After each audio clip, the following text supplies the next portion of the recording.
Is a very good example of vertical circular motion. This question is question number 1.108 of your DOVE, or I have displayed this question here. You can read the question, attempt the question before you go for the solution.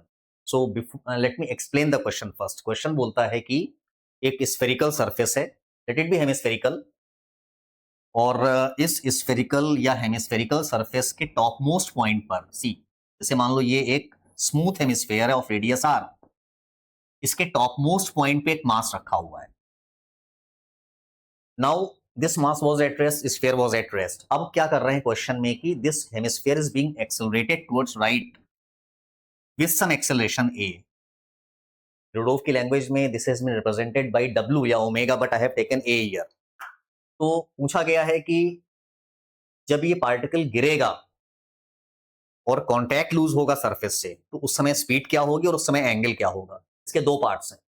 तो I will discuss the steps, we will go for the equations, और उन equations को solve करके अपने पास solutions आएंगे. Now see, सबसे first part में पूछा गया है find the speed of the body, मतलब point mass with respect to hemisphere जब वो कॉन्टैक्ट लूज करेगा. मतलब क्वेश्चन साफ चाहता है कि आप ऑब्जर्वेशन इस हेमिस्फीयर के रेस्पेक्ट में करें और वो स्पीड निकालें जहां पे कॉन्टैक्ट लूज होगा. Correct. What is losing contact? n become 0. n कहां से आएगा? You know that n is acting along the radial direction. तो मुझे इक्वेशन निकालनी पड़ेगी जिसमें एक फोर्स इक्वेशन हो, और उस फोर्स इक्वेशन में फिर हम n की वैल्यू 0 पुट अप कर देंगे. सो लेट अस अज्यूम कि once I start observing with respect to this, जैसे ही हम रिलेटिव ऑब्जर्वेशन करेंगे हम, sphere comes to rest, but इस पार्टिकल पर लेफ्ट की ओर एक कांस्टेंट फोर्स लगेगी called pseudo force. Let this pseudo force be ma. वो यहीं से लगना शुरू हो जाएगी. मैंने इक्वेशन यहां बनाया हुआ है, diagram sorry. Second, the force is acting mg downwards, और जो तीसरी फोर्स लग रही है वो है normal reaction. And let us assume कि इस मोमेंट पर इसका जो एंगल है वर्टिकल से, वो एंगल थीटा है. अगर हम रेडियल डायरेक्शन में देखें कि mg cos theta minus n minus pseudo का अवे वाला कंपोनेंट, मतलब इसके along, which is equal to ma sin theta. This is equal to mass into centripetal acceleration. What is centripetal acceleration? हमने मान लिया कि यहां पे रिलेटिव स्पीड v है, तो I will write m into V square by R. तो ये अपना पहला इक्वेशन आया है from the force equation along the radial direction. क्यों लाया हूं मैं? बिकॉज मुझे n 0 पुट अप करना है, बिकॉज क्वेश्चन की डिमांड है कि we have to find relative speed at that point जहां पे कॉन्टैक्ट लूज हो. तो जब हम इस इक्वेशन में n की वैल्यू 0 पुट अप कर देंगे, I will get g cos theta minus a sin theta is equal to V square by R. m is getting cancel. तो ये अपना पहला इक्वेशन आ गया फोर्स इक्वेशन से. After putting n is equal to 0, मतलब मैंने मान लिया कि इस एंगल पे वो कॉन्टैक्ट लूज कर जाएगा. Since we have created two variables, one is v, other is theta. V is relative, theta is also with respect to vertical. So we need one more equation. अब जो second equation आएगा, relative zero है यहां पे. अब second equation हम ला सकते हैं यूजिंग वर्क एनर्जी थियरम. तीन फोर्स काम कर रही हैं, स्यूडो, mg और रिएक्शन. रिएक्शन का वर्क 0 होगा because reaction is always normal to velocity. 90 degree case में वर्क 0 होता है. तो स्यूडो का वर्क केवल इस डिस्प्लेसमेंट में होना है, और ग्रेविटी का वर्क केवल इस डिस्प्लेसमेंट में होना है, like this.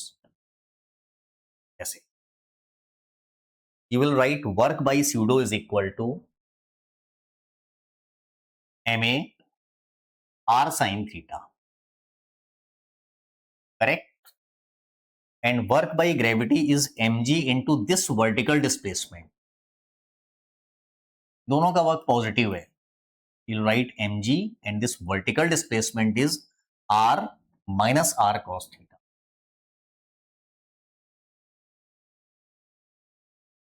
This is equal to k final half mv square minus k initial 0। ये सब कुछ रिलेटिव है, काइनेटिक भी रिलेटिव है, काइनेटिक डिपेंड्स ऑन फ्रेम। तो जब हम इसको सॉल्व करेंगे हम, तो what I will gate, you will get g cos theta, m is getting cancelled from here, minus a sin theta, मैं g cos थीटा को उधर ले गया और a sin थीटा को भी उधर ले गया। This is equal to g into R minus या g minus V square by 2r। ये इक्वेशन सॉल्व करके आएगा। तो ये आपका सेकेंड इक्वेशन है using WET, work energy theorem. We can not use conservation of energy because external forces का जब वर्क होता है तो हम एनर्जी कंजर्व नहीं करते। We talk in terms of WET। तो इन दोनों इक्वेशन को जब इक्वेट करेंगे हम, तो what I will get, g minus V square by 2r is equal to V square by R. तो इसको सॉल्व करके आएगा 3/2 v square by r is equal to g. So we get v is equal to whole root of 2/3 times gr, क्योंकि already हमने यहां पे mention किया हुआ है। तो इस स्पीड पे कांटेक्ट लूज होगा, करेक्ट। अब इस क्वेश्चन का सेकेंड पार्ट सेज अगर एक्सेलरेशन की वैल्यू g के बराबर है तो we have to find the angle when it loses contact.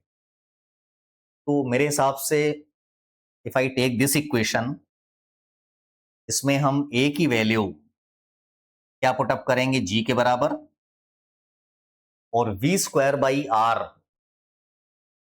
इस इक्वेशन से बन जाएगा 2g/3। So this equation becomes g cos theta minus g sin theta is equal to what is v square by r from here, 2g/3। अच्छी बात है कि यहां पे g भी कट रहा है, देखिए। तो अगर हम इसको स्क्वायर कर दें तो I will get cos square theta plus sine square theta is 1 minus 2 sine theta cos theta is equal to 4/9। इसको आप लिख लीजिए sin 2 थीटा। तो sin 2 theta is equal to 1 minus 4/9।